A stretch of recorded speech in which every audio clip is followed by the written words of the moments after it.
And like I said before, we started the recording and started the meeting a little early. That's the secret to life. So those of you that got in late, what was the secret? Anyhow, should have recorded it. Anyhow, welcome to Triple T number 48. Oh my goodness. And here we are, November 29th, 2022. Can you believe-ify it? My name is TJ. I call myself a professional problem solver. My website is TSWB, no, too many things going on, the TSWB.com, the tallskinnywhiteboy.com. Yes, that's what it stands for.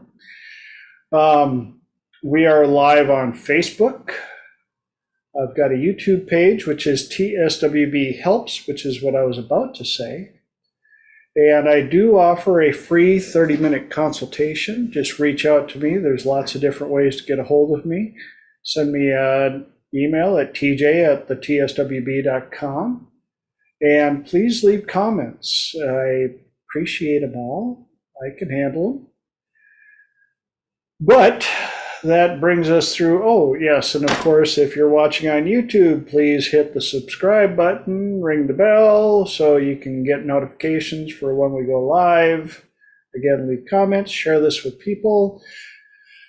Whew, okay. Now,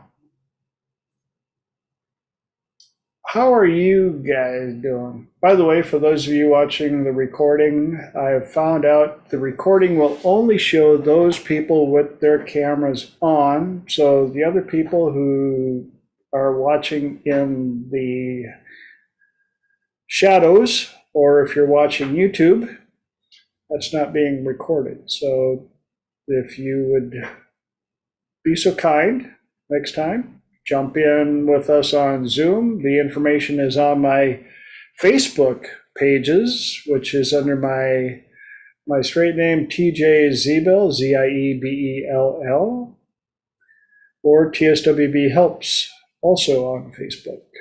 And that'll have the link to this, which we do every night, 6 p.m. Central. And here we are, and you had your mic off. What did you say? You said every night. It's every Tuesday night. Thank you. Yes, it's been a long day. It's been a long week. I had a reminder that I am not 18 anymore. Yeah, been doing a lot of construction work over the last month and a half, and Saturday my back reminded me in no uncertain ways that I was not 18 anymore. Went to the chiropractor yesterday and made all sorts of Rice Krispies sounds, and feeling it yet today, but I'm getting better. Which is why one of our topics for the night of profession planning versus surprises was brought up. We also have fixers versus buyers and tribe evolutions, which I brought on because of the holidays. But those of you who have been around Triple T for a while or watching the recordings, again, I really appreciate all of you, because a couple of them now are 40 and over. One actually hit 50 views. I'm very grateful for that. But I like to start off to see if anybody had any ahas, epiphanies, things they would like to share from the last Triple T that helped them out during the week. So I'll give you a couple of seconds to join in if you have something to share. Yes. And I can't remember which Triple T it was, but I think Holly had mentioned it, or you guys, one of you guys had mentioned it, about making a list of things that will help you when you're not in a great place, like a go-to list. Remember this? I like that. Holly's nodding. Thank you. I found that to be really helpful. And we were talking about energy a couple weeks ago also, and that you carry energy and how an animal will shake it off and release that energy. Yep. I'm finding that that is very helpful to know because it's just kind of raising my own awareness to manage my own energy and knowing what's mine and what's not and actively working to clear it. Good stuff. If you spend enough time around dogs, you'll find out that they will shake off all sorts of types of energy. It's excess energy. If they get too excited, if something scared them or they had a confrontation with another animal, as soon as they're back into, okay, I'm safe, they will shake to shake off the excess energy. I never knew that. I had no idea. I never had a dog. And I kind of always thought it was just them like shifting or changing their hair or something like that, or like they had a fuzz or whatever the case may be. But I'd never realized that, and that was a great point. So thank you for. And what do us humans do? Oh, just stuff it down. Oh, just stuff it down. It'll be fine. It'll be fine. And then all of a sudden it's not fine. Yeah. And then it manifests itself like the book, The Body Keeps the Score. We shove enough stuff in there and finally our body's like, you know that anger you've been holding on to for about 20 years now? I didn't know what to do with it, so I decided cancer might get your attention. We got to get rid of it somehow.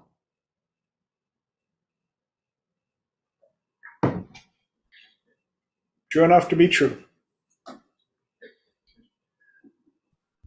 Yeah. Got a question.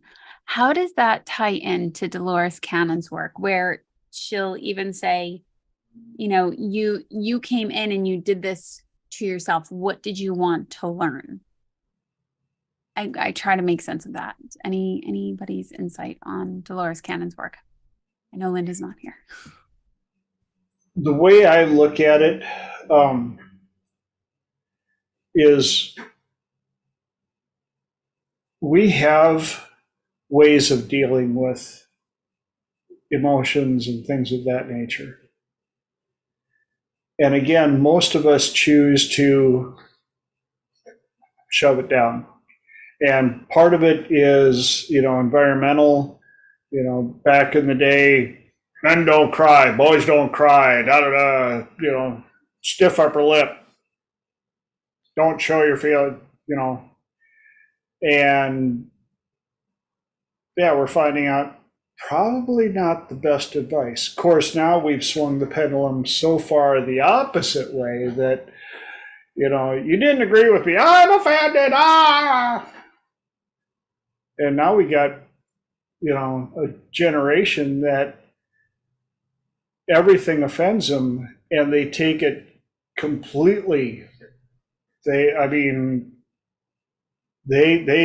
take it to a level that even I'm like, really? I'm like, you do really? I think one of my favorite rebuttals on somebody who was screaming about how they got offended because somebody didn't agree with them, and the guy goes, all right, show me on the dolly where you got hurt. Yeah, you're offended. Show me on the dolly. Do we need to get you to a hospital? Are you going to die? Yes, you got offended. It's okay. Get used to it. That's part of living. And just because you get offended doesn't mean that you have to let it manifest and consume you. Not everybody has to agree with you. Not everybody has to be on the same plane as you.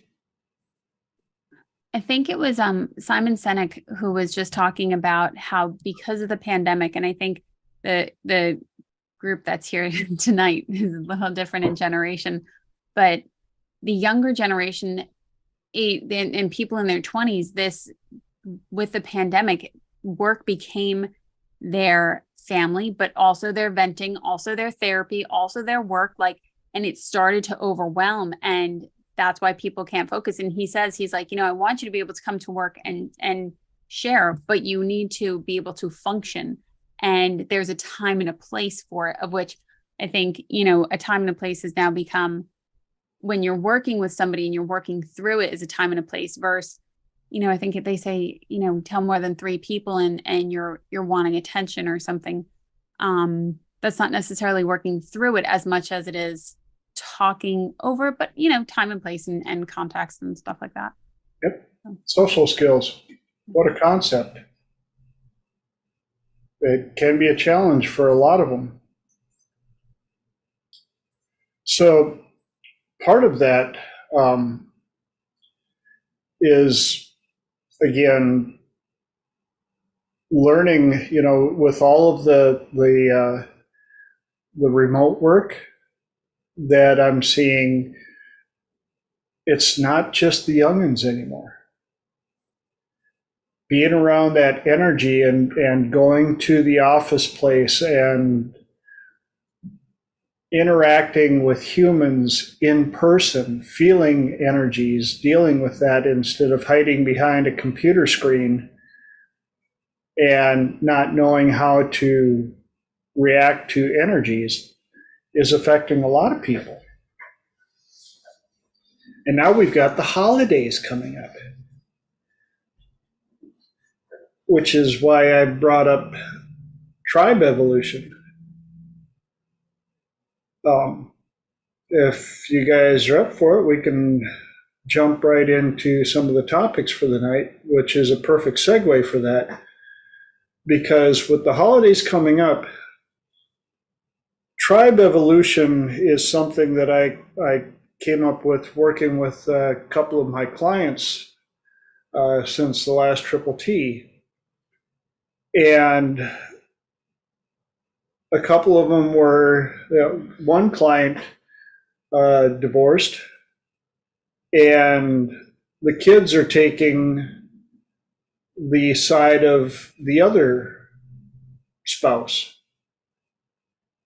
And the other spouse is, obviously I haven't had a chance to chat with them, but all the things that I've seen, heard with dealing with my client is classic controlling narcissist, and very creative and skilled at turning the kids against the spouse. With it to a point of, I had to teach my client about bread of shame. Not that either one of the parents is extremely wealthy, but they're not lacking, and we're able to give the kids pretty much everything they needed. And lo and behold, the youngest one is having some major issues, depression, suicidal, absolutely loathes my client, unless it's time for money. And my client has 4 kids. And the first 2, pretty good. The other 2, total bread of shame. And for those of you who have never heard the expression before, first time I heard it was from Dr. David Snyder. And it's a phenomena that usually affects children who are given everything they want. And towards the end, they turn on their parents in appalling ways. And I had witnessed this a number of times in the 14 years of taking care of college rental houses. The rental houses that I took care of were not for the elite, high income people. These were definitely middle class, middle to upper class. And when I would, when the kids were just moving in, and I would pull into a parking space, or the by the house, and see a brand new Mercedes or a brand new Beamer, chances are I knew that I was going to have to work with one of those. And sadly, 70% or more of them, the way they talked about their parents or treated their parents was absolute disgusting. The parents were always helping the kids move in, and, buying them a brand new bed and this and that, and here's your new laptop, and here's your everything. And, everything was brand new. And the kids were just like, yeah, put it there, I don't know, leave it. And I'm like, really? Contrasted to the older car that was very well taken care of and clean on the interior, which I knew from back when I started working in a mechanic shop when I was 12. The kids that had to pay for their own car took care of their car. The kids that were given the car for free as a gift rarely took care of their car. And it proved right through to the college rental houses. The older cars that were in good shape, cleaned up, the interior was clean.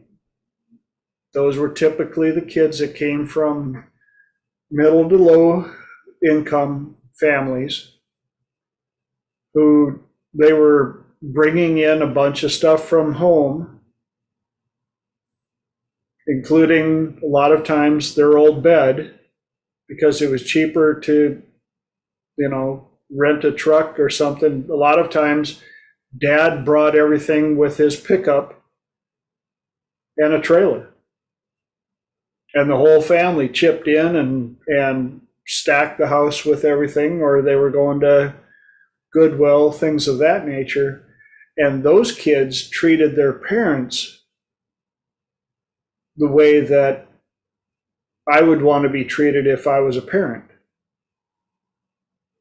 And again, the kids driving the new Beamers and the new Mercedes were absolute.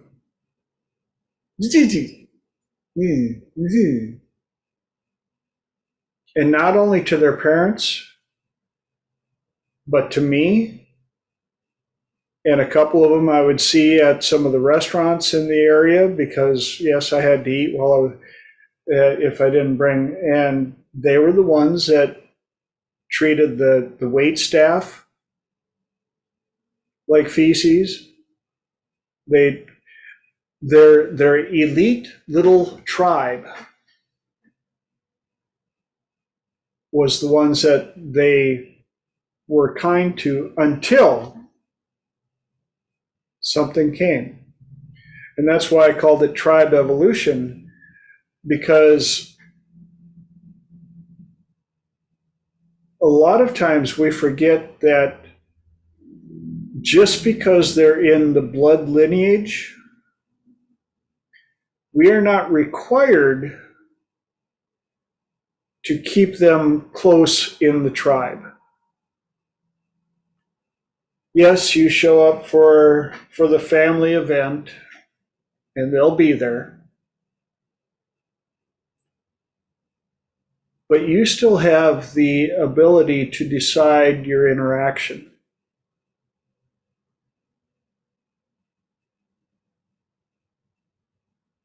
And unless the patriarch is holding a $7 million inheritance over your head, sometimes you have to call the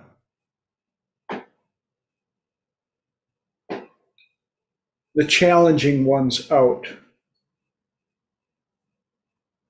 at the risk of ruining the holiday for everybody.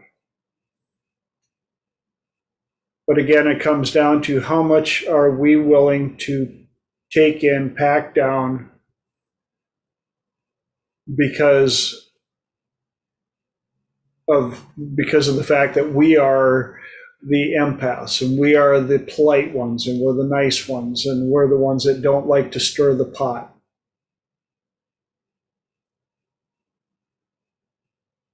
I got over that a while ago. In fact, I just fired another family member about 6 months ago.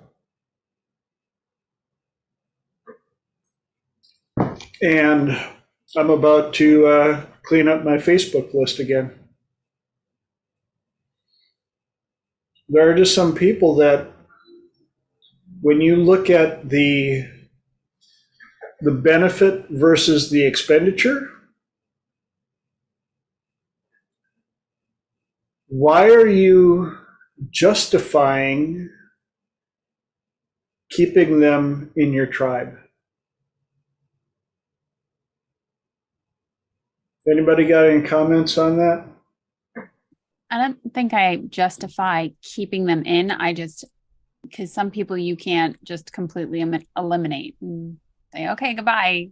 You know, there's still that component, at least for me, where I wouldn't be able to do that. So it's more of a matter of making firm boundaries. And if certain things come up, as they so will, just sitting there in silence and not even touching it with a 10-foot pole, because it's not worth it.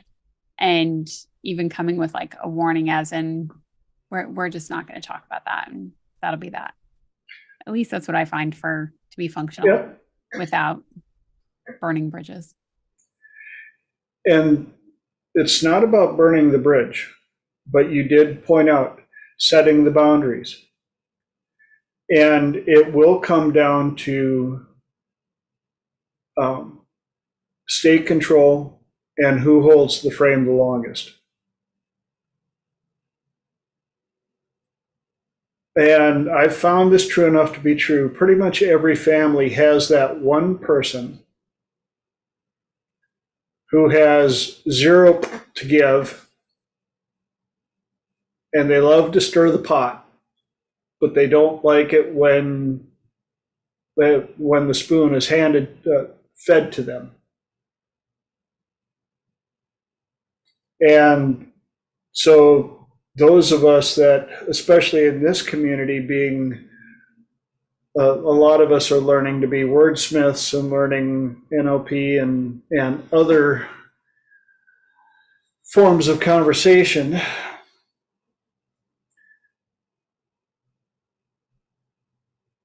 You may practice, I'm guilty, I've practiced in my head a couple of responses as to how I was going to deal with the pot stirrer.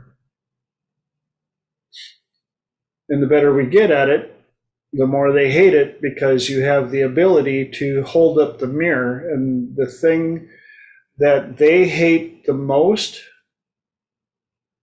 is having the mirror held up in front of them, especially in front of other people. And yes, Elijah, I don't consider myself a full wordsmith yet, but yeah, Elijah said, I'd like to be a wordsmith one day. And you watch some of the pros, and Jordan Peterson, if anybody knows how to get a hold of him, let's do lunch. Ben Shapiro.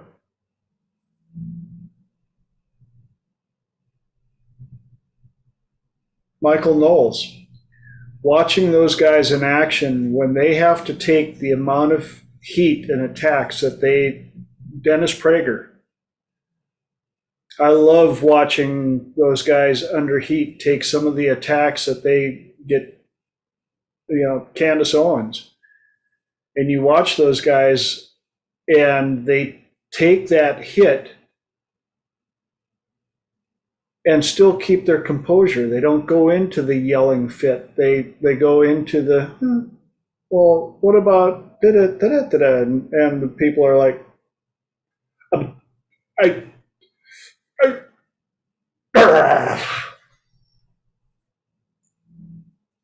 so that was my quick take on, well, not so quick, but my take on holidays with tribe evolution. And the bottom line is, again, realize you are the king or the queen of your kingdom. And just because they're in the bloodline or have been friends forever, my bestie from when I was 5, you still get to decide, are they allowed to be on the kingdom or queendom? Thank you, Elijah. Are they allowed to be within the city walls? You get to decide if they're allowed to be within the city walls. You get to decide if they're allowed to be in the castle. You get to decide if they get to sit at the big table. You get to decide if they get to go up to the upper turret and see the wonderful kingdom that you have created. And you are the only one that gets to decide whether or not they come into your private quarters, regardless of how you know them, regardless if they were, again, family, or if you've known them for your entire life. And too often, we give too much privilege to those people that have only gotten into it because of birthright, but they haven't earned it. As the saying goes, respect is something that you have to earn, regardless of how I know you. And it's easily lost.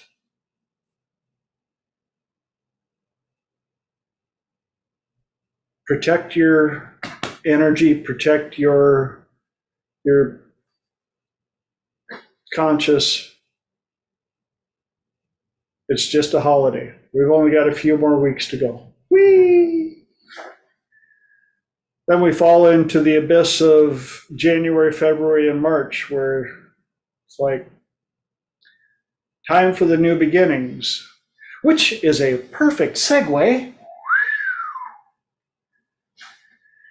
into what we've been talking to a couple of times over the last couple of Triple T's, and that is the New Year's resolution. But this is with a little different twist on it. And that's where the profession planning versus surprises came in. And it came about because one of the guys that I've hired to help me with this apartment remodel reminds me a lot of myself when I was young. And, as the saying is, young, dumb, and bulletproof. And, I've got a great body and things aren't hurting quite as much yet. And I'm just going to bulldog my way through. And I asked him, I said, if you couldn't do this job anymore,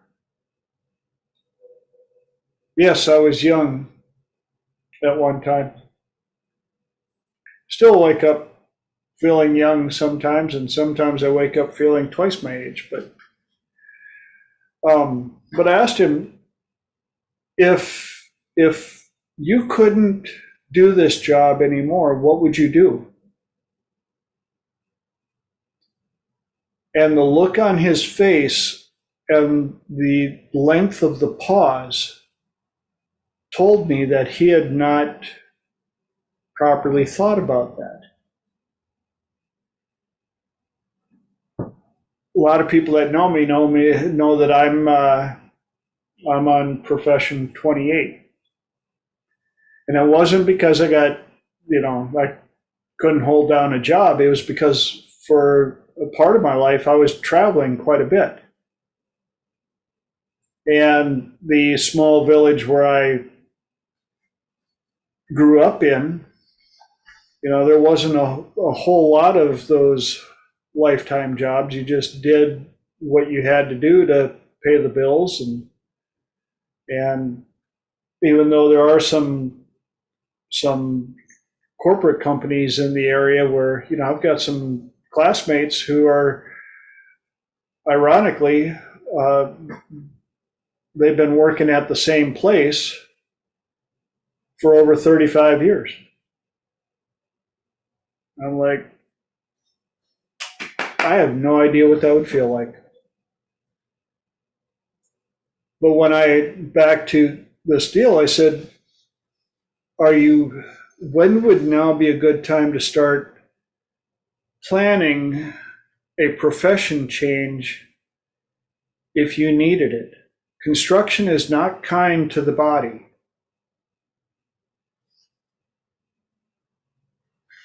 And you should have some form of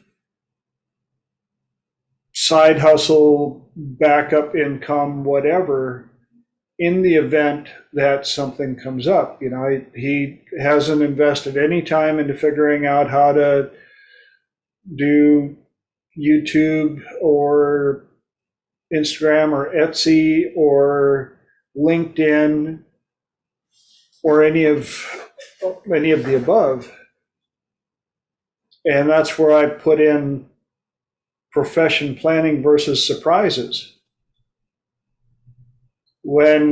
Saturday, when I could barely stand up straight and I was having back spasms, it told me that even though I still know how to do construction, and working with these guys, they've figured out how much I know about construction and how good I am at spotting things and coming up with solutions.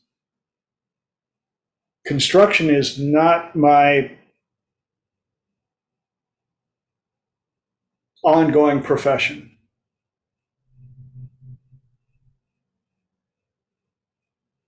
And that's why I pointed out to those guys that, yes, when I was your age, I could run all day like you are. But the guy that I'm talking about, his knees are toast from playing football, got a couple of strong hits, messed up his back, trying rodeo, and workplace fall. So he's already feeling the effects. And one of the quotes that I liked about, I think it was either Jim Rohn or Eric Worre, where you make your living working 9 to 5, but you make your fortune working 5 to 9. By improving your skill sets, by researching ways to get better at what you're capable of doing, finding other alternative routes, building side hustles, things of that nature. And now with the invention of, YouTube and all of these things, our excuses for not being able to have other options are pretty minimal. Especially it's been proven, if you got one of these, which almost everybody does now, you have access to an amazing form of income. The question is, will you do it? Will you invest the time from 5 to 9 to build alternative options? I don't know what to do. I don't know. Jordan Peterson's again. said it great. If you don't know what to do something. Because what you'll most likely find is while you're heading down that trail, all of a sudden you're like, yeah, this ain't what I'm supposed to do. I should be doing that. But you would have never seen that or figured that out from where you were back there. It took you going up that trail, looking over and realizing it was the wrong trail. And I've joked many times, I love to learn stuff. People think that, well, you're just like, everything. I'm like, mainly because I love to learn. If there's an opportunity for me to learn something, I'll do it. I've joked many times, if I found an opportunity to take a class in underwater basket weaving and it was free and I had the time, I'd do it. You're like, you want to be an underwater basket weaver? No. Yeah. Then why would you do it? Because it's a skill set I haven't learned about yet. And later on down the line, I could be doing some type of project or building project and be able to say, if you did a weave like this, it would increase the strength. And people will look at me like, where the hell did you learn that? Well, I did a class for underwater basket weaving. It was free. The what?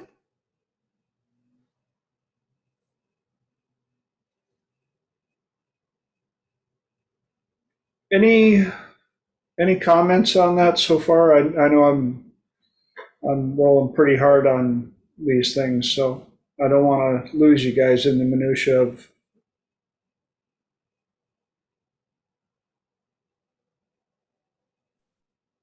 Yes, no. Hello. Hello from down under.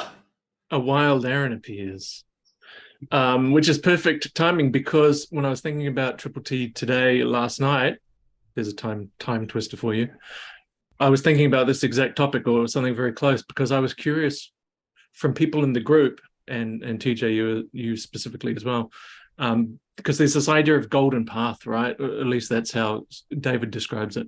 Yes. And I was curious from people in the group what their personal definitions of what the golden path is, and then I guess by extension, how do we find that? We've got some golden path students in here, so have at it. I guess I may as well start us off. Hopefully tell me if my sound starts cutting out. So first of all, with Golden Path, and obviously David Snyder talks a lot about it, but I was actually fortunate to be in the class that was also co-taught by Lillian Bridges, where a lot of this concept comes from. But one of the keys where a lot of people get maybe caught up is it's not necessarily a job. So your golden path might be the hobby that you do, and you might have more than one thing on your golden path as well.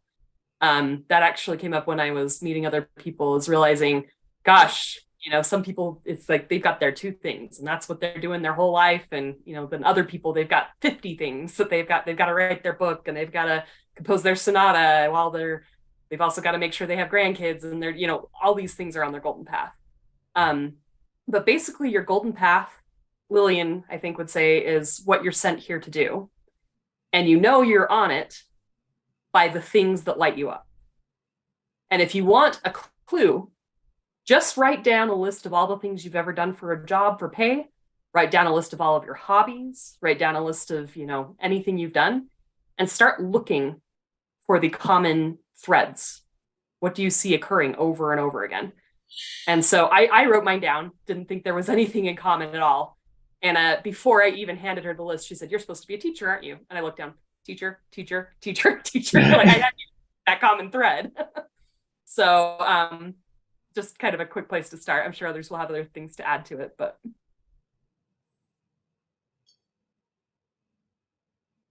Anybody else? I never took it. Got nothing. Holly hit it quite well.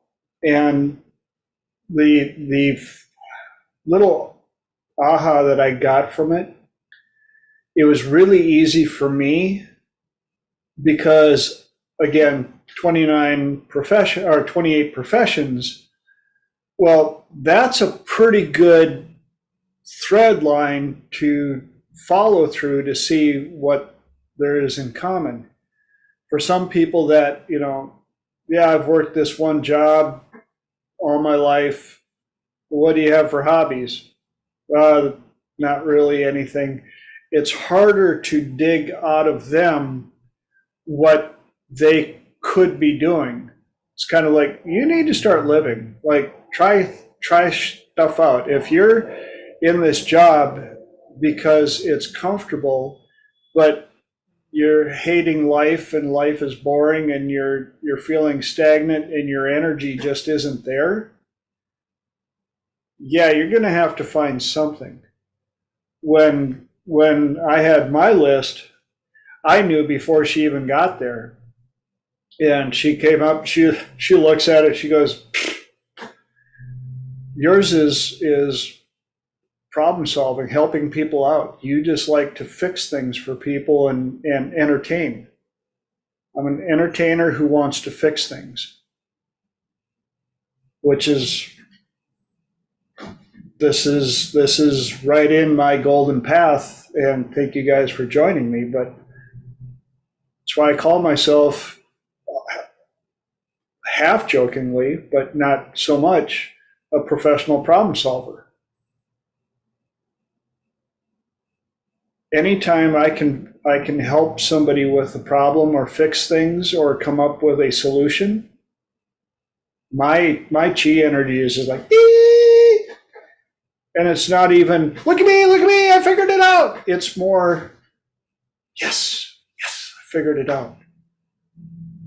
And if I can't figure it out, but I get the chance to go in and research and learn something new for the solution, I don't know which one I get more energy out of. Some of the easy solutions, you're like, oh yeah, and they're like, oh, I can't believe you knew that. I'm like, yeah, but that rolled out easy. Some of the other ones where it's like, wow, I never thought of that. Let me think about this. Let me do. Oh, if we do, if they did, oh yeah, that's it. Yeah. So that's part of the golden path part, and it's also another reason why I'm putting out there, regardless of how secure you feel in your job, regardless of how secure you are in thinking that you are doing exactly what you're supposed to, it still doesn't hurt to wonder, think, and dream and look at other options and assess the positives and negatives of it. I find the amount, the number of times, sometimes in a day, where I'm like, oh, I could do that. I could work there. And then I go through the list of positives and negatives, and I'm like, yeah, I could, but no. Oh, but I could do this, and I positives and negatives, and no.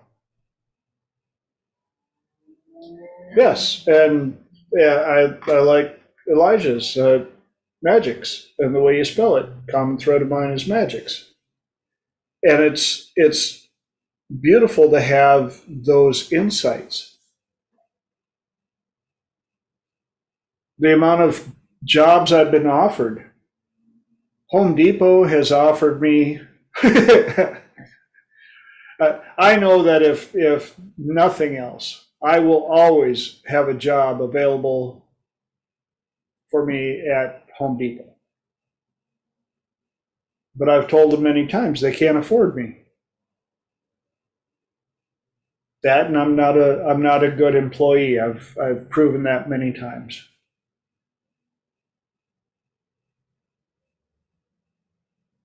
Any other questions, ahas on profession planning versus surprises?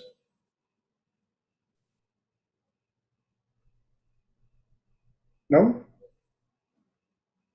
Knock, knock. Yes? No? Or we'll jump into the topic of fixers versus buyers. This one's very, very near and dear to me. And it came up because of a Instagram short that was sent to me about the generations before us rarely threw things away. They always figured out how to fix stuff until it was no longer fixable. But we've moved into an era now where everything's throwaway. And the amount of fixers are shrinking at a scary rate. Which is ironic with the amount of repair videos available to us on YouTube and things like that. And yet so many people are afraid sometimes, I would say, or simply uneducated about the options of repairing things. It's just easier, more convenient for them to go out and buy something, buy a replacement. Or they overjudge the difficulty and the amount of tools that it will take to do the repair before they even take the chance to research it. When I was doing property maintenance in San Diego, it kind of cracked me up the amount of times that people are like, "Oh my gosh, you can fix anything." I'm like, yeah, I have one of these. You can fix any appliance. Yeah, I have one of these, and I know who to call for help.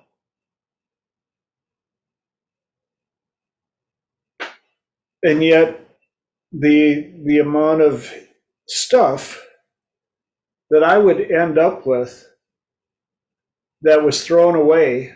Yes, I'm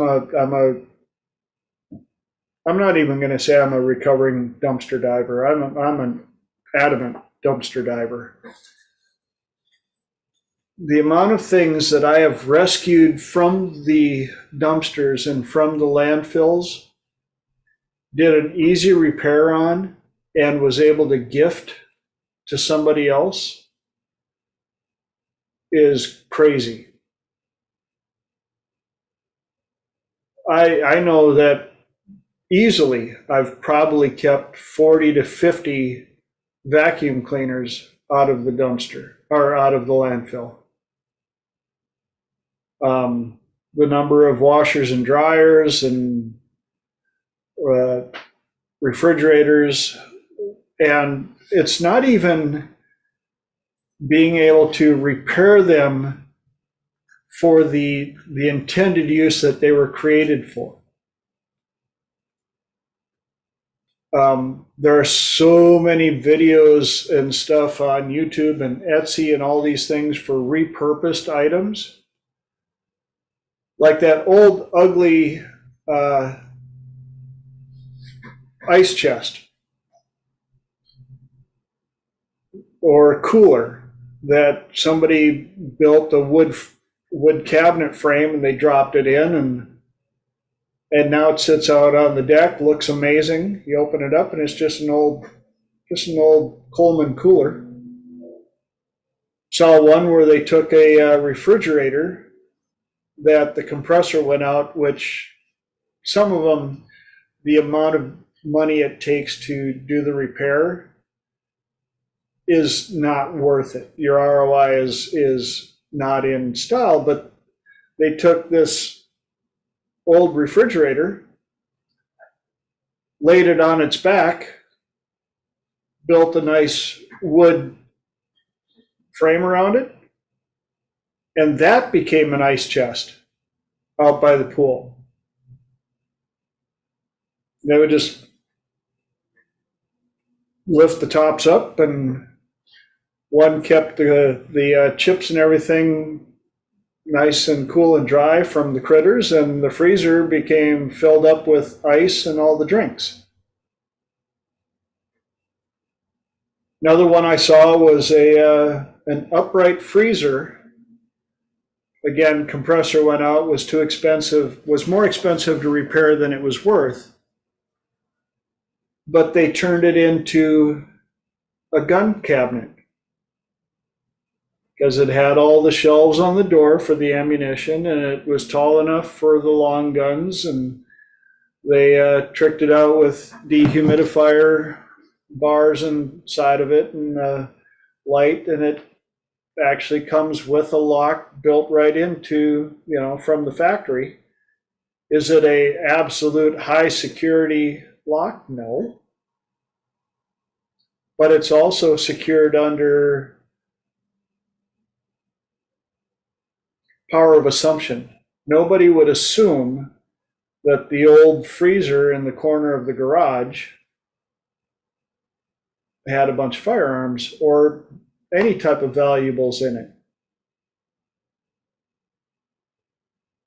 So in this day and age, I'm asking people, start learning how to do some repairs. Now, there are certain ones that, yes, you shouldn't try to do on your own until you've gotten to some level of academia in the subject. If you want to have a confirmation on that, there is a YouTube channel called The Customer States, and it's mechanic shops that are showing customer states. Vehicle has a wobble, and then they show the rim is about 80% of the way broke around the lug nut area, and they can take the tire and do this. Customer states they did some work on the car, now it won't start, and they forgot to take the plastic bag off of the air filter. Customer states they did their own oil change and filled it up until they could see it in the valve cover oil fill-up area, which meant they put about 6 gallons of oil into the motor. But I bring that up because the funny thing is, it's a humorous way to learn from other people's mistakes. You start seeing things where you're like, huh? Customer filled up the engine coolant deal with oil. Nah. Customer actually accidentally filled up the engine with windshield washer. Oh yes, 1 gallon equals 4.5 liters. Yeah, so think about that. So you've got a V6 engine and they didn't know any better. Watched a quick video on here's where you take off the oil filter. Here's how you put it back on and fill the engine up with oil, and they never looked at the spec sheet to see how much oil to put in, so they just assumed you just keep putting oil in until you can see it where you're dumping it in.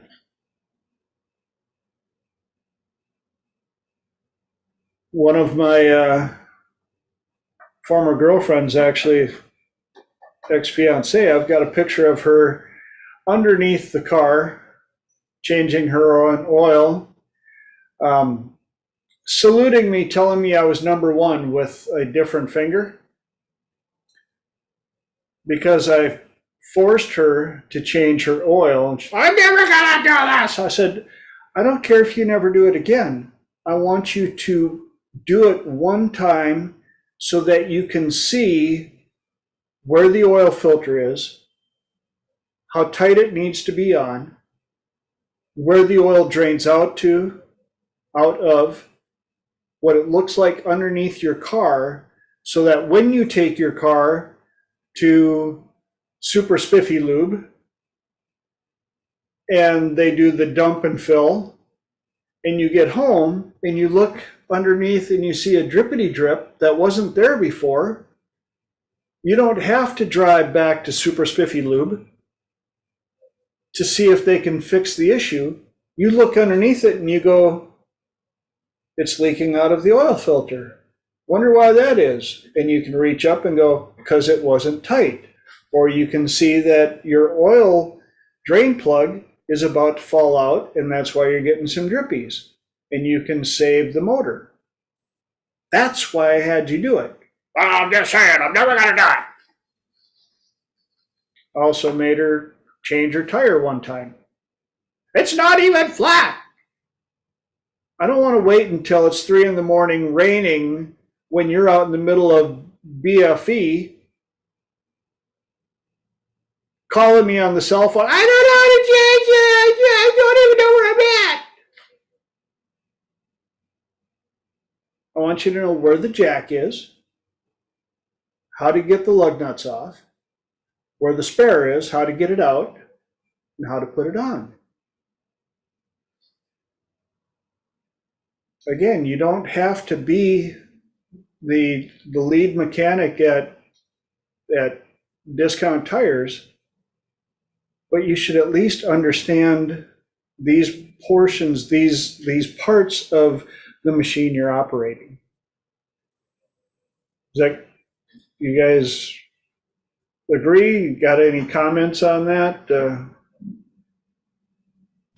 In college, we would have to do like monthly programs, and some of them were know how to change your tire and know how to check your oil and like common stuff. They actually have a program over at the hospital now because we live near a trauma 1 center hospital, and it's very rural, but people come from all different parts of the world, and then they have to come here and live in Pennsylvania, and they call it adulting. Literally, the class is called adulting for residents, like how to go get your car registered, how to get a Pennsylvania license, how to take care of your car basics. And yeah, it's pretty funny. So. What a concept. I know. The other day I went to the grocery store. When I parked the truck, there's a guy sitting in a street legal go-kart with windows. And yeah, micro compact. And so I go and get my groceries. I come out and car's still there, hood's up. Now there's another car in front of it. I figured out girlfriend is popping her hood up, and he's opening up a new package of the cheapy jumper cables. And I'm like, say, can I help you? And he's like, oh, I've got this. I went, all right, but I've got a jump box in the back of my vehicle, and his girlfriend is like, oh yeah, I had one of those one time. I should probably get another one. Yeah, if you could help. I'm like, all right. So I popped open, and I could see I probably stole a little bit of his thunder, but so I hook up the jump box. And for those of you that don't know what a jump box is, if you have a vehicle, I highly recommend having one in your vehicle. If you forget your lights on, whatever, I don't know what the scoop was with this thing, but it wasn't that old. So I was like, yeah, I had one for 20 years. It finally died. I bought a brand new one at Costco, and I've probably used these things to jumpstart 300 to 400 vehicles in my day because nobody has one. So I hook it up, and he looks at me and he watches me hook it up, and I turn the switch on, and he looks at me and goes, "So what should I do now?" I look at him, I'm like, start it. You could start it. Oh, okay. Gets in his little car, boom, and it starts right up. He goes, "Whoa, that really worked." I'm like, and his girlfriend's like, "Yeah, I think I'm going to get one of those. I had to use it a lot on my old car. It was kind of a junker." I'm like, she's used this more than you have. But hey, you learned something today. Good for you. And that brings us up to the top of the hour, my first hour, which means we get to turn this over to you guys for any questions, ahas, epiphanies, topics that you would like to have us discuss now. Anybody got anything that they would like to throw in the mix?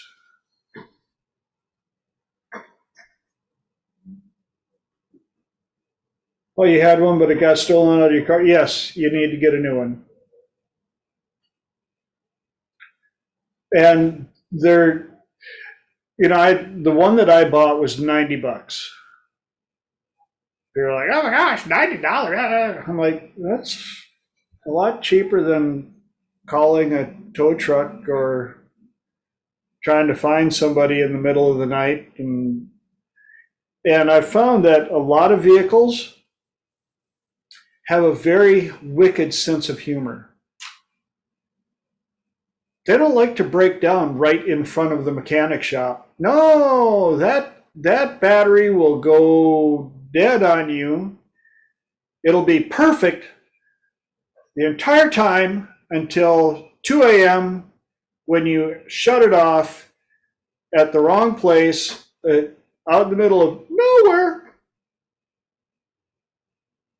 And now they've got ones that you can actually, it has a jumper plug that plugs into your cigarette lighter to start your car, because most of these newer cars aren't like the old carbureted V8s that needed heavy juice to turn them over. These little fuel injected 4 cylinders and V6s,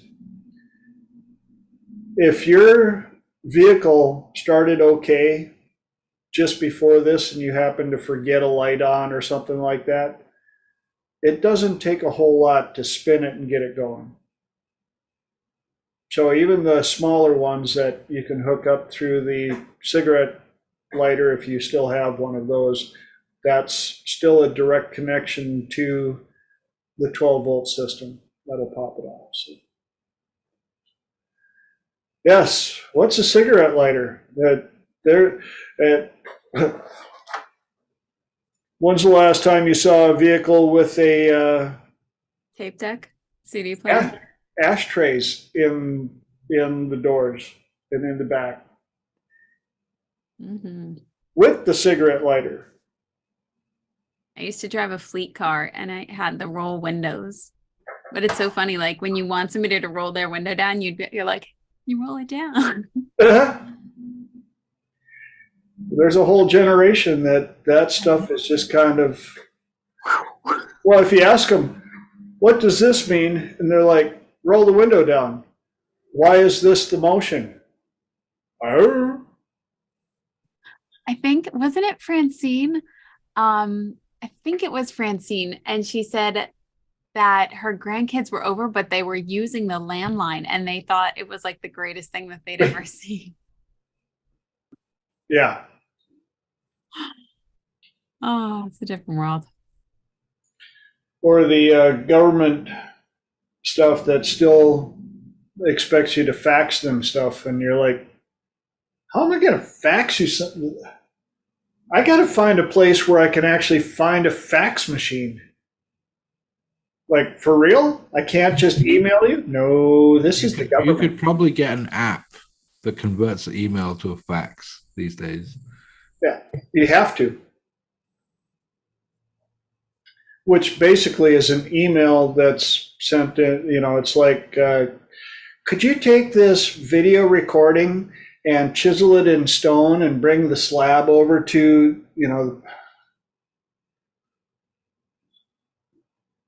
what says called eFax. Not just the fax, the eFax. Any other topics, ahas, epiphanies we can? Yeah, I have a question for everybody. When you're making a presentation, what strategies, tactics, whatever, do you use to sort of speak in a way that makes people want to listen to you more?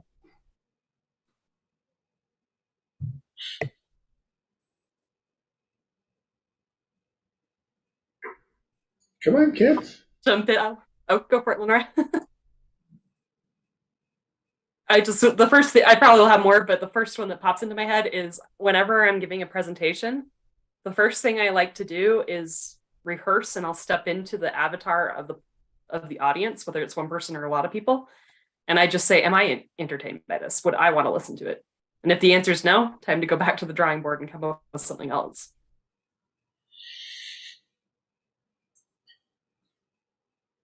Okay, next up. I like that one, Holly. That was really good. I agree with sitting in the audience and listening and figuring out what do I want, but also kind of going back and forth and having a conversation with what am I trying to convey? What do I want to actually talk about? And once that's established, how clearly am I conveying it? Can other people follow it? And kind of even looking at the people next to me in that scenario, are they paying attention? Are they engaged, or am I losing them? Anybody else?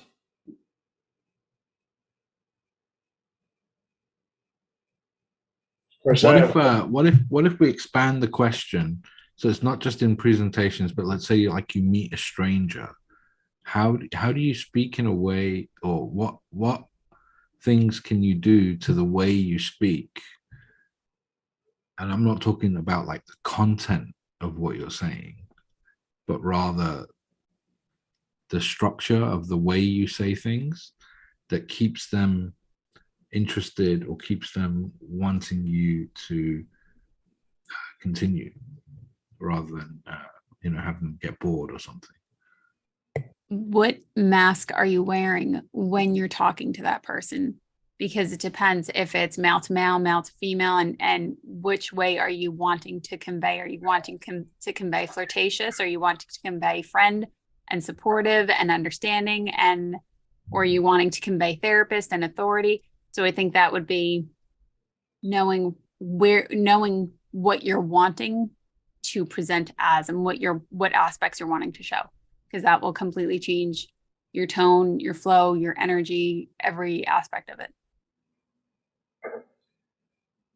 And I was about to say it in a little different way. Know your outcome and be genuinely interested in them.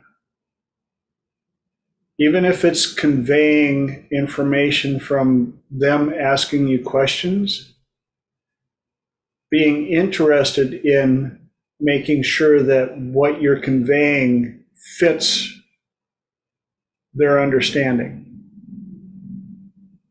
Are you speaking at a level that they can understand? You don't want to dumb it down to the point where they're like, you don't want to speak at a level where they're like, I have no idea what you just said, but it sounded like it should apply. And again, like Dr. David always puts out there, know your outcome, know your outcome, know your outcome. And even if it is nothing more than just wanting them to have a better day than when you met them, it can be that simple. And it can also be complex enough to where you want them to learn something very sophisticated and be able to not only go out and do it, but be able to train it, teach it. So Thank that's. you. It's very helpful. Thanks. Yeah, that helps a lot. Thank you, all everyone who answered. They were all really cool. Thanks. And I forgot a little. Oh, go ahead. Yeah. The only other I thing was just All right, now we're going. Now, I Lenora. went first last time. It took Okay, Holly. Oh, sure. You're gonna talk later, but okay. I was just gonna say too, if you take some like acting classes or music classes, I think that sometimes, just from a practical level, that can also give you a better sensation of timing of, but if you're in rapport and you're being genuine, I think all of that's secondary to that. That would just be kind of a cherry on the top kind of thing. Cool. Lenora. There was I forget what you had called it, TJ. I think it was a planning tree or a way of mapping out the guidelines and then filling it in without trying to reinvent the wheel.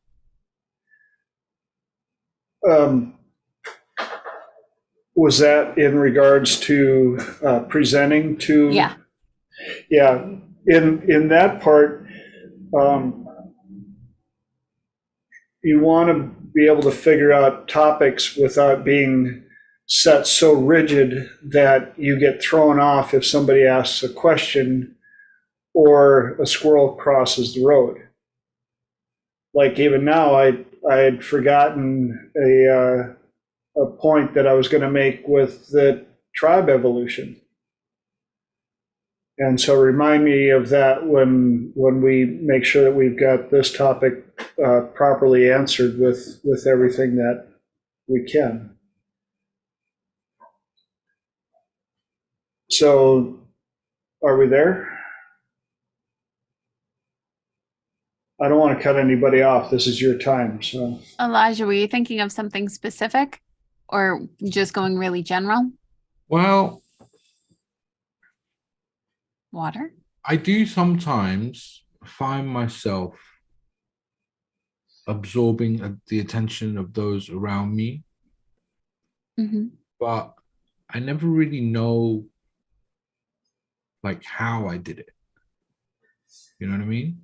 Sometimes people really just, they sort of lean in and you're really hanging on your every word and really interested in not just, and I don't think it's just the content. I think sometimes it's in the way it's presented, right? And other times, I'll be talking about something that's just as interesting and, like it's falling on deaf ears. And so I wanted to kind of get a little more consistent, At least for me, what I've noticed about you, Elijah, is your pace and your tone.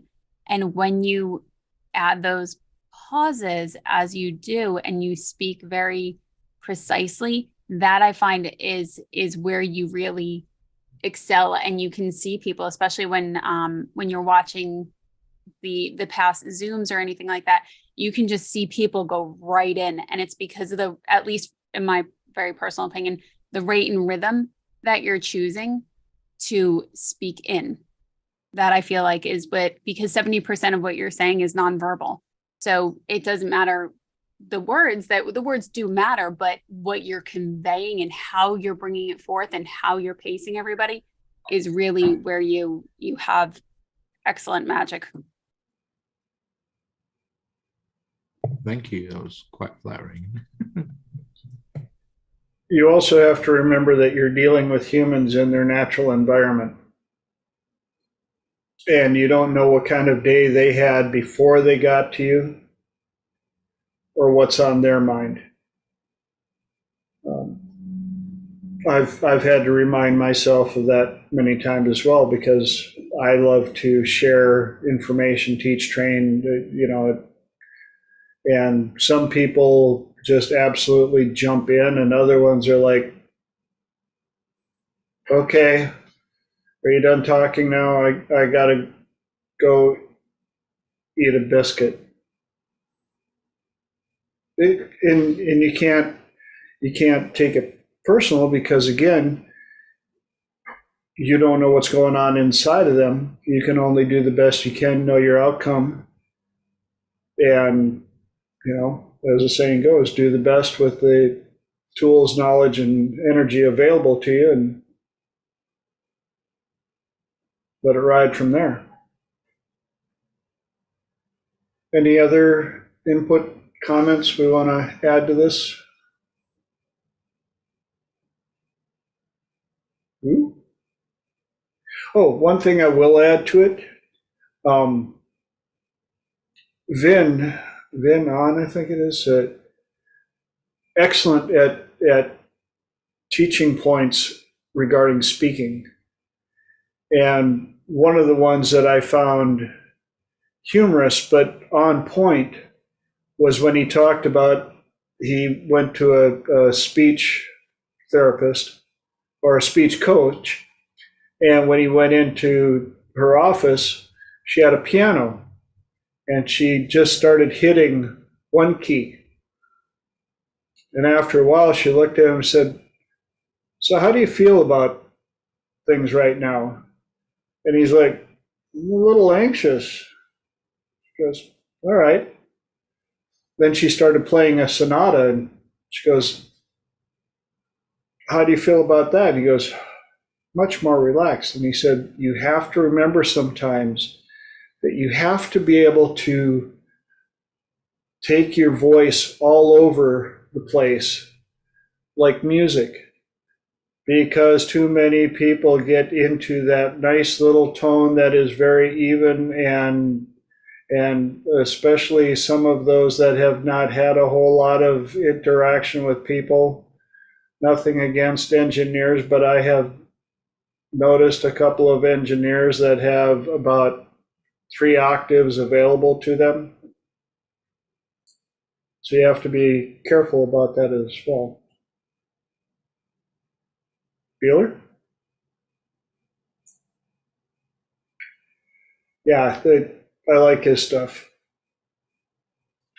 Anything else we want to add to this before I grab the squirrel that was hiding during tribe evolution? Yeah, I agree. I think it's a state control thing.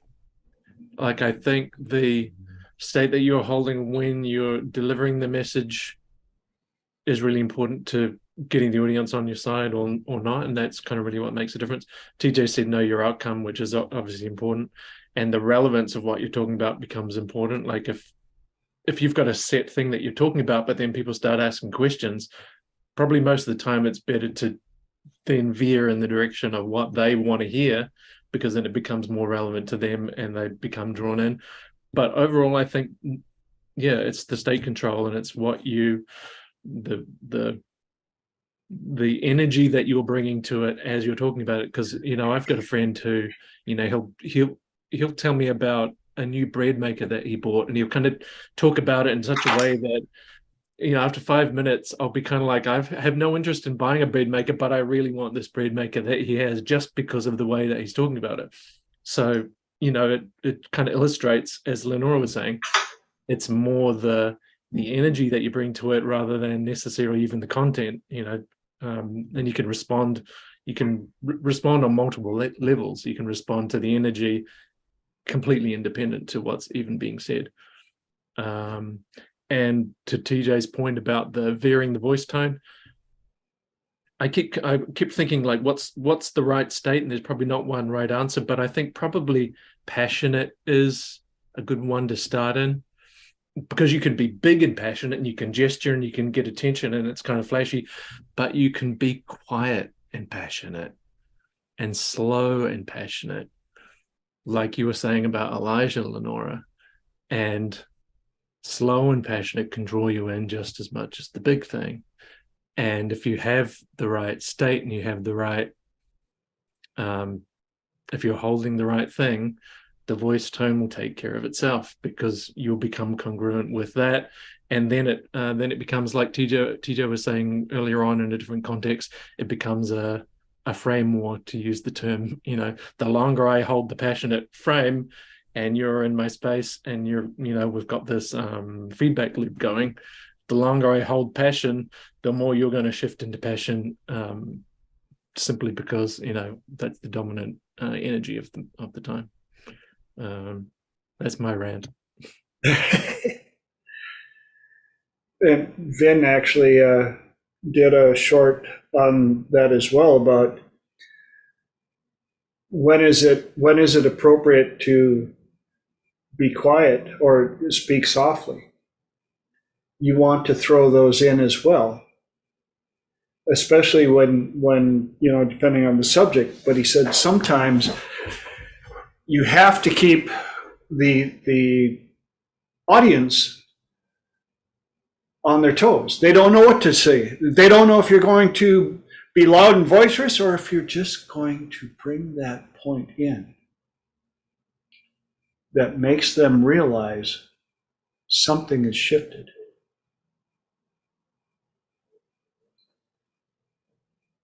That's what I was going to say as well, is the idea of calibration to the audience, because you can come in big and flashy and you can do all this, and if it's a larger group, maybe that's what you want, and you kind of attract attention and you kind of bring them in. But if it's a smaller group, or if it's one-on-one particularly, you're sort of implicitly asking them to make a state shift into the state that you want them to be in. And if you come in too big and they're quite kind of small, that's a big jump for them to make. So it's better if you kind of come in closer to where they're at and then bring them up, or bring yourself up, and then they kind of come up. So it's a sort of like, come on, just kind of energetically doing this until they kind of begin to synchronize. And Dr. David brings that about for speaking, as well as is understanding energy management and reading the energy of a group that you're about to approach, and either coming up slightly above it or slightly below it, depending on how you want to be seen or not seen. And it's the same thing with speaking to groups. You can come into a particular group that they're having a great day and everything, and you're like, hi. Right, we're going to talk about something extremely exciting today, so I guess if you guys will sit down, we'll get on to the extreme merriment. Or you can come into a group that's kind of settling down and you're like, hey, good to see you. All right, let's go. All right, yeah, I've had about 5 Red Bulls and a couple of 5-hour energies, and I am so excited to be here with you. And they're going to look at you like, and bathroom break. I'll be back in about an hour. So again, and that brings up another point of making sure that you record everything. And especially when you're teaching or training, make sure you record it, and make sure you go back and watch it through the eyes of your audience. And don't let that inner voice be a complete prick, but allow yourself to look for things. Understand that what you did was excellent. Even if you bombed, you did excellent, because you're going to have things you're going to learn from. And write it down like a class. Have other mentors, people that you trust, that you trust enough will actually tell you the truth. where if you suck, they're not going to go, Oh no, you did wonderful. It was amazing. I thought it was you're right up there with Tony Robbins. Oh, you should have your own show. no. The ones that could go, yeah, you should probably do this, or you could do this, or you kind of lost me here. I've looked back at some of my early ones, and yeah, I have. Yeah, I'm looking like, yeah, not so good. And it taught me things to pay attention to. And I still have a long ways to go. I give myself that space, that availability, because I want to improve. There was something else that squirrel ran across the road and I didn't grab it in time. But if it shows back up, I'll be sure to hold it up for you. You're looking for the squirrel. I did have something kind of with what everybody's been saying. A couple other things that I got taught early on in life. I'm sure you've probably heard that, in a book that you start low and then you build and then you come up and then you come back down again. And then you go back up, kind of like fractionating in trance is what I was thinking. So, you've obviously got meeting them, getting them to come along with you. But then once they are coming along with you, if you've got a slow mode, stay there for a while. But then at some point you might want to build. But there was a Doctor Who episode as this first jumped out at me. The doctor was given this speech and I just realized I was having trouble with it and I couldn't figure out why. And I realized it was because he wasn't alternating. It was just build, build, build, build, build, build, build, build, build, peak, drop. There was no any kind of up and down, no fractionation going on. And it really grated. And those changes, I think somebody once called it a brain spike in a training I was in. They're talking about how the brain, after a certain point, just starts zoning somebody out, no matter how well-intentioned it is. Different people, different times. So you need to do something to change something. It could be turning the lights on. It could be getting people to stand up. It could be changing from a slow mode to a fast mode or a quiet mode to a loud mode. But just kind of I think it was 20 minutes is the average or something, that you need to have some kind of major every 20 minutes kind of build in. I'm going to do something to get people's attention. So I could be completely off on that, but just kind of popped in my head. Well, and the cool part is that, I'm sorry, did I cut anybody off? I was going to say, which Doctor Who was it? It was the David Tennant episode. I can't remember which one, which made it so sad because I thought he was doing such a good job. That was the one thing that was grating. So. Yep. And there's so much stuff. I mean, I could turn this into a 3-day class as well, which I actually have one that I'm working on putting together to teach public speaking and presenting and things of that nature.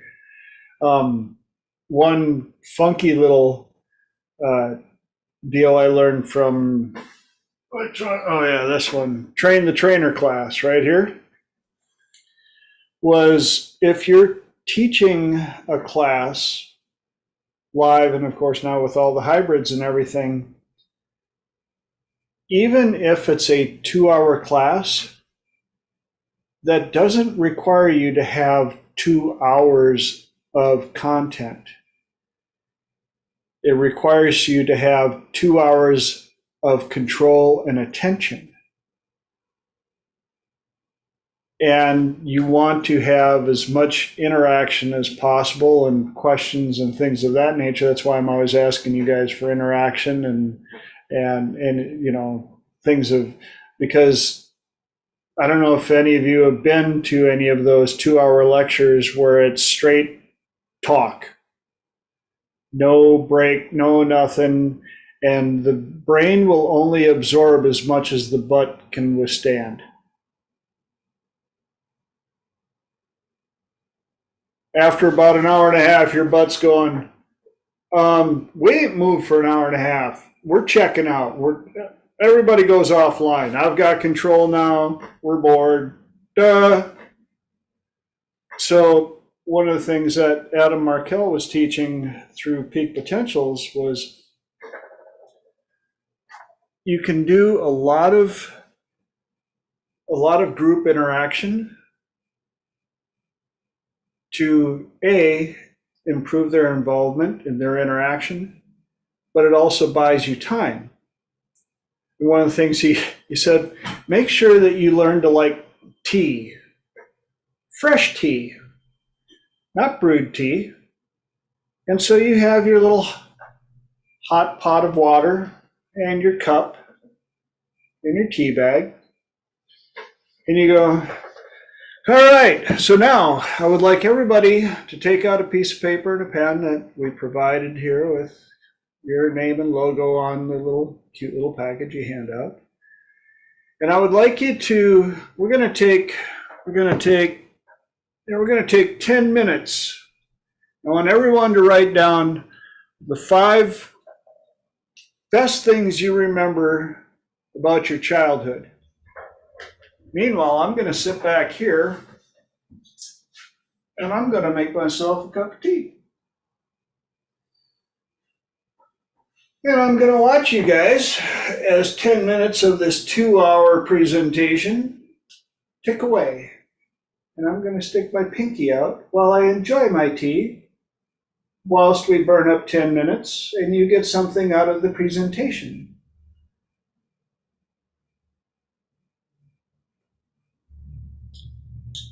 Okay, 10 minutes are up. Everybody, look at your neighbor to the side, look at the other side, give them a high five, go, that was awesome, that was awesome. You've got interaction, you've burned up 10 minutes, and then doing the high fives, you've got energy sharing.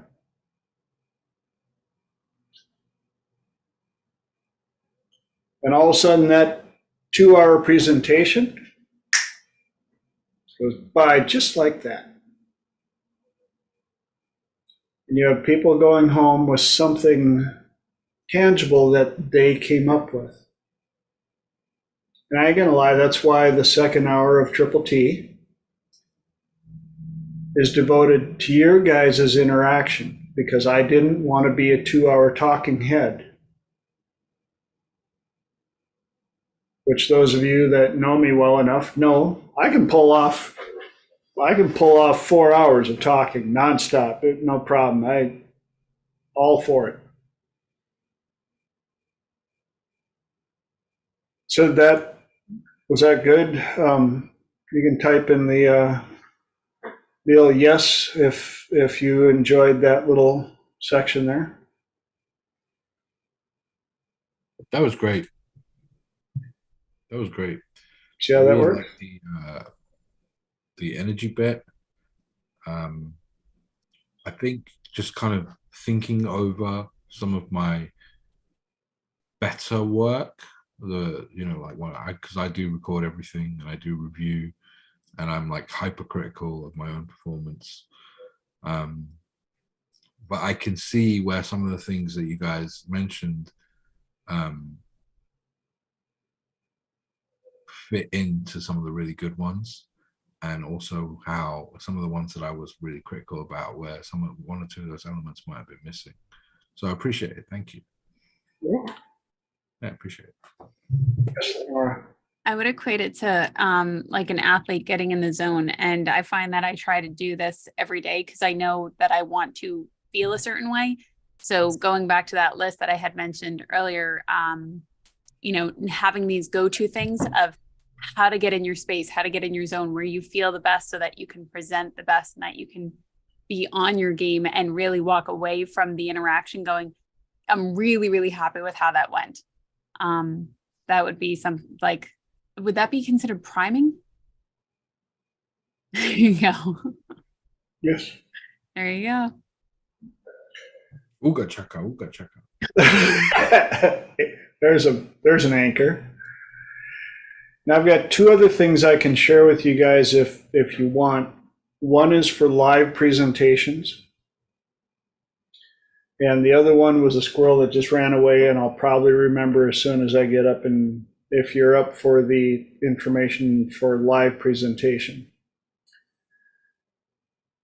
This one, well, those of you that know me probably may have heard this one before, but I actually had one of those little aha epiphany moments while I was at the Train the Trainer And it was in regards to live trainings, which, God, I hope we get back to it, because this whole, I'm not even going to get us started, state control. Amen.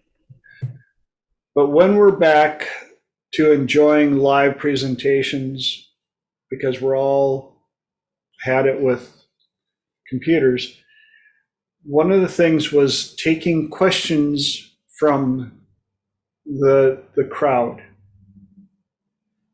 And it was about, there's a whole lot of training in regards to anchoring spaces on the stage for positive and negative and things of that nature. And I can go into that in more depth later, but that's not specifically my training. This particular one came out, this is mine. And what it is when somebody in the crowd asks a question, where do you position yourself on the stage to take the question from that person? And some of you have already been through my training and know the answer. Any of you who have not been through my training that would like to take a guess? And to set up the question, if a person in the front row, left hand side of the stage, raised their hand for a question, where on the stage would you go to address their question? Or have all of you taken my class and you already know the answers, and so you're just waiting for somebody else? In fairness, I think you mentioned it before. Yes, I know you have. Aaron, have you heard my speech on this? It sounds familiar, but I'm not sure of the answer. I guess if you were saying front, if I was a presenter and it was front left, I guess I would go front right. I guess I would go the opposite of whatever the corner, right? Opposite corner. So back right. The answer is as far away from them on the stage as you can get, regardless of where they're at. Even if it's front and center, find the farthest part away from them on the stage as you can. Now, those of you who have not taken my class multiple times, do you remember the number of the different reasons why you do that? Because you're going to have to speak up. And if you speak up, then the whole room will hear you. Yes, that was the one that they had never thought of. If I walk up to you and you ask the question and you're in the front row left corner and you raise your hand and I walk to the right in front of you and I go, yes, you had a question? What voice, what volume are you going to utilize to ask the question? Well, you're in close proximity, so I'm going to ask it nice and quiet. But if I go over to here and I say, and you had a question? Even if I've only moved 4, 5, 6 feet away, in your mind, I have now moved far enough away that I am the farthest away I can get from you.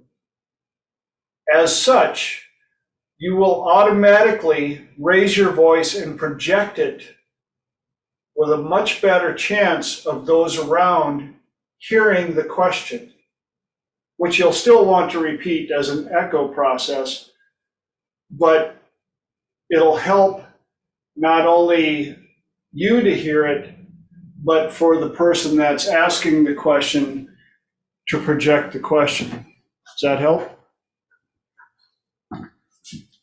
Now, what's another reason? There are a couple of different reasons why you do that, and that was the one that I came up with that nobody had heard of before? What's another reason why you would It's do also that? like an attention thing, right? So like it's if I'm like close to the person and like they're engaging me and I'm engaging them, I'm kind of simultaneously shutting off the rest of the room. Whereas if there's distance, even if I'm talking to that person, it's kind of going out and catching the whole room. 100%. Yeah. Correct answer. By getting as far away from that person, like you said, you are opening up that attention span. Even if you're looking dead on to the person asking the question, it is no longer a personal space.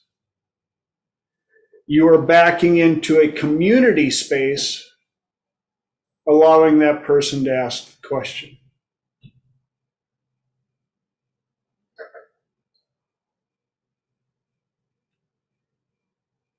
The reason I bring this up is it doesn't have to be a huge stage.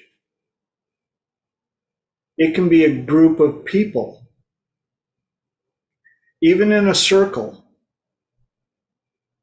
If the person to your right asks the question, instead of turning to face them to answer the question, you have the ability to take just a small step back to open up that space to make it a community answer and include everybody.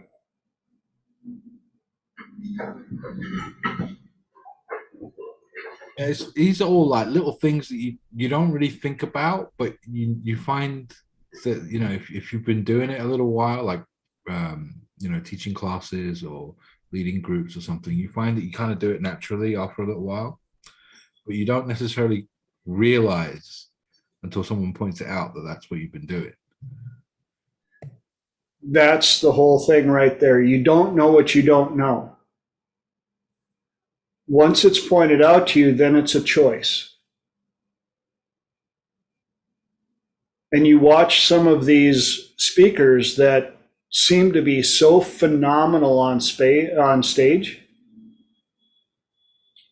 Why are they so phenomenal? And all of a sudden you start learning these things and you're like, and then you start watching them and it's a whole different presentation. You may have been there for the original, but you watch the video and you're like, wow.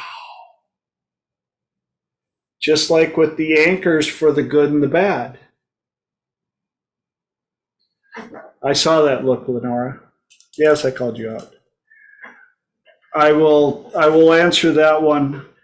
What a lot of the skilled presenters, especially when selling products that help people, you'll watch them and here's all your problems and all these things. But when you buy this product and it solves all your problems and it's amazing, and then you're like, but I don't know if I can afford that. I don't know where I'm gonna come up with the money. But we have these amazing payment options that can help you out with these choices. And you're thinking, yeah, but I don't know if the wife is going to be able to go along with the product. Yes, but think about the way you're helping her. And all of a sudden, this is the side of the stage where all the problems are. And this is the side where all the answers are.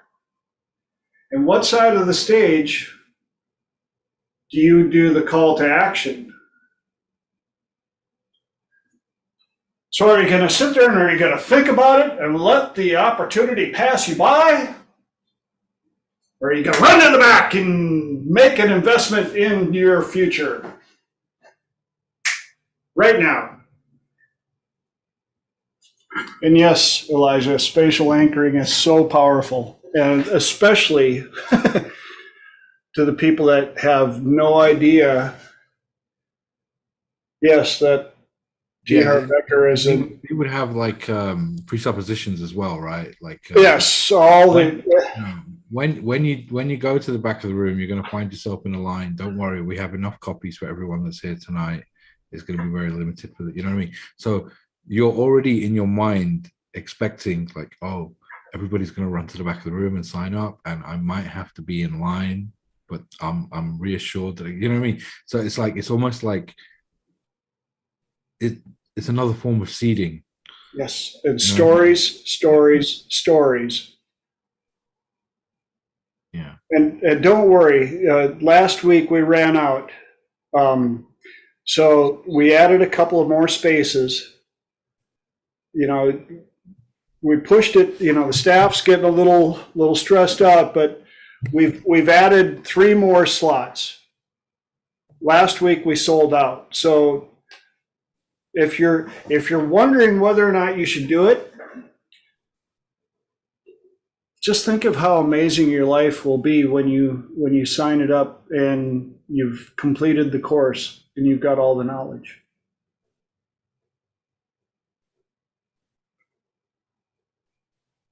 And you know, you want to take it one step further, you start using 2 different tones in your voice, right? Oh yes. And then you can even trigger it using just a shift in your voice without even going to the spot where the anchor is.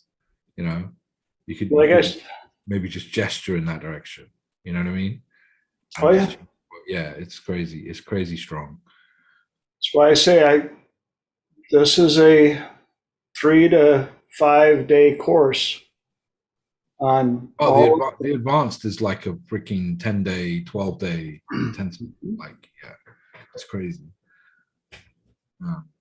And once you learn it, you're like, oh, because it's seeing the matrix now. Like, oh, I fell for that once. Oh yeah. See that right there? Yeah. Luckily I got enough out of it. And then as soon as Dr. David did his course and pulled the veil back and showed me the matrix, I'm like,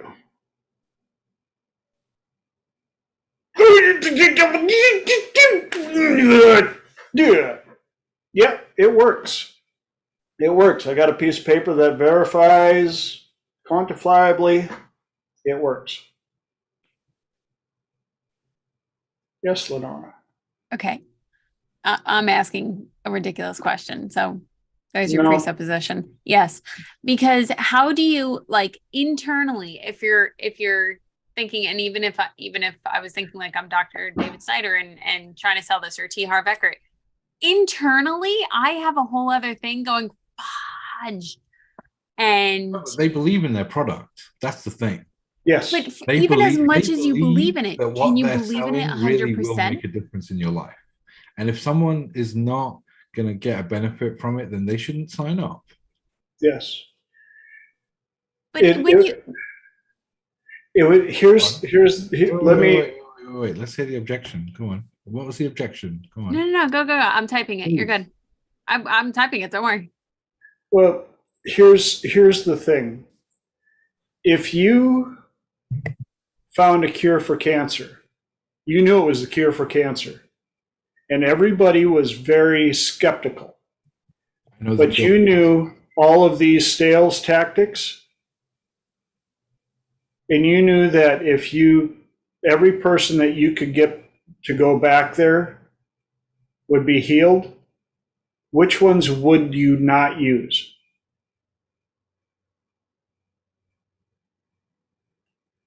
These guys believe in their product that much. And there are some people that learn this that have no scruples. They would sell ice to an Eskimo. They will soon get found out as well. Yes. Just like T. Harv Eker did. Yes. But here's the other thing about learning this stuff. Once you learn it, it doesn't work on you nearly as well. That's right. Because you see it a mile away. Yes.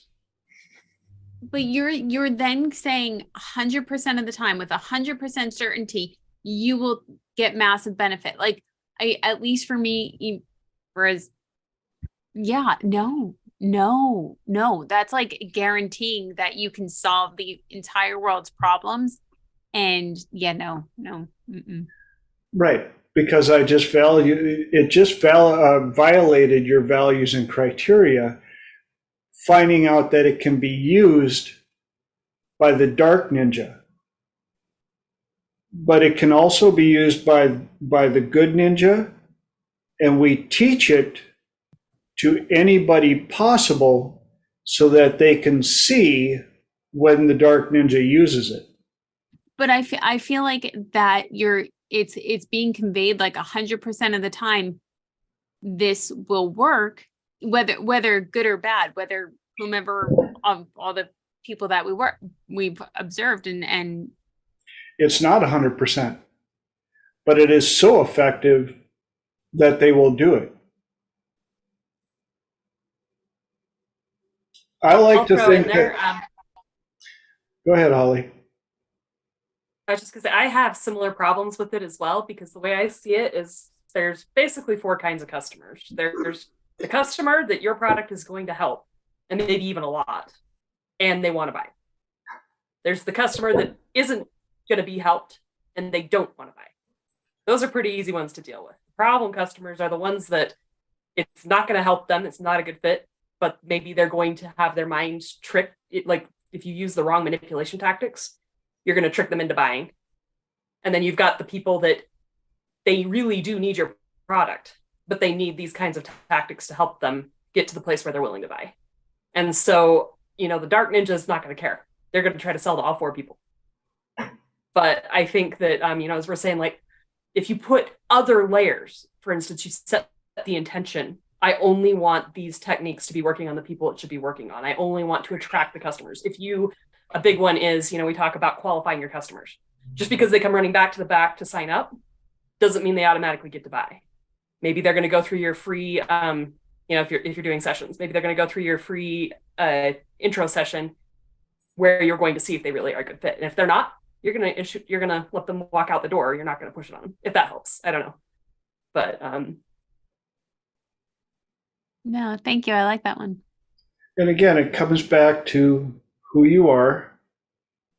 But I think more and more people need to learn what this is to inoculate themselves from its effect. The reason I teach it is for both reasons. One, if you have something that can truly help somebody, you need this to be able to get it to more people. B, if you're in the environment or in the audience of somebody using this, you need to know what it is, how it works, what it smells like, what it looks like, so that you can still make an educated decision.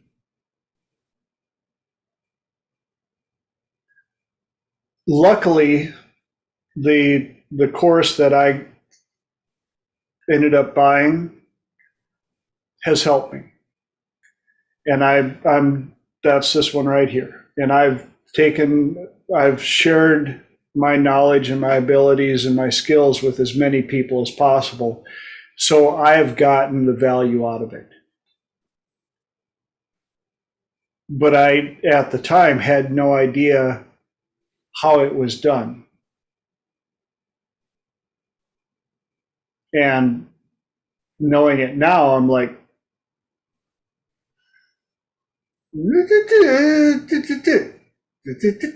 because I know a lot of people. I'm still friends with a lot of people that were at those seminars who invested a chunk load of cash. And I don't know that they've ever used the information. They don't practice, yeah. Yeah.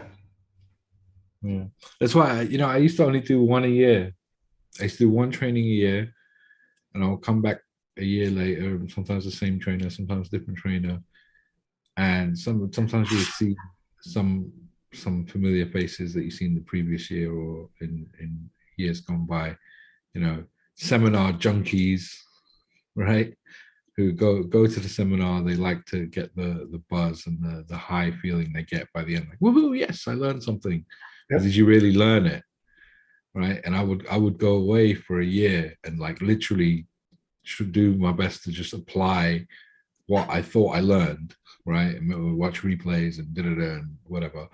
And then only then would I allow myself to then, okay, go to another training. You know? Yep.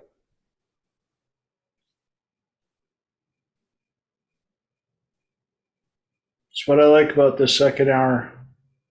Don't know what's going to pop up, but it's going to be some fun. Real quick before we run out of time, I wanted to get your guys' input on this little spin on the tribe evolution, especially when it comes to the holidays and dealing with relatives. Yes, they're like a tick. They sneak up on you and suck your blood. But I find it interesting that, especially in this day and age, if somebody tells you they're lactose intolerant, what's your reaction? Like, Let's go for ice cream. yeah, right? But yeah, Aunt Hilda, again, if your name is Hilda, this is not about you. But if Aunt Hilda shows up and you know she's lactose intolerant and decides to not eat the ice cream, you don't give her a hard time about it. You're like, but when we have an intolerance for family BS drama, why do we get labeled as the one with the issue? Because there are a number of us, and I've got a couple of clients that they get just as much physical discomfort from that interaction and that energy as if they were lactose intolerant and were forced to eat a bowl of ice cream. And yet the person who's lactose intolerant, oh, poor thing. And the person who's like, I can't stand dealing with Uncle Ted when he shows up. But you're just going to have to face it. You're just going to have to shove it down. Yeah, and then I get to go home for the next 3 days and deal with whatever.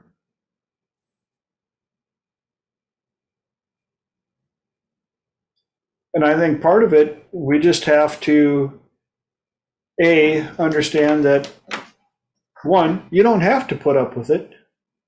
But if you do, there are ways to get rid of that energy. In fact, a lot of the people on this call tonight know how to help you deal with that energy. If you're watching this video, no matter where you are, you're in what, New Zealand? Yeah. Elijah's in the UK. So wherever you're watching, we can hook you up with somebody that can help you, and you don't have to be up at 4 a.m. to get the help. I offer a free 30-minute consultation to see if you're a fit. If you're not a fit, got peoples here that can help you. You don't have to put up with energy and things of that nature. Every one of us is willing to teach, train, help, get you the answers you're looking for. My website is thetswb.com, thetallskinnywhiteboy.com. And for those of you watching my YouTube live recordings, again, please hit subscribe, ring the bell, leave comments, please. I appreciate them. Share it with people that need to hear this stuff. And what else? We'll be back here in 7. And that brings us right at the top of the hour. What timing? A chance for me to once again thank you for investing your time, because it's the only thing that I cannot give you back. And the fact that you're willing to give me such a portion of that precious commodity means so much to me. And I appreciate every one of you. Now go out, have an amazing week. Be kind to people. And I'll see you hopefully back here in 7. Bye, y'all. All right. Bye. Thank you, everyone. Thanks, TJ.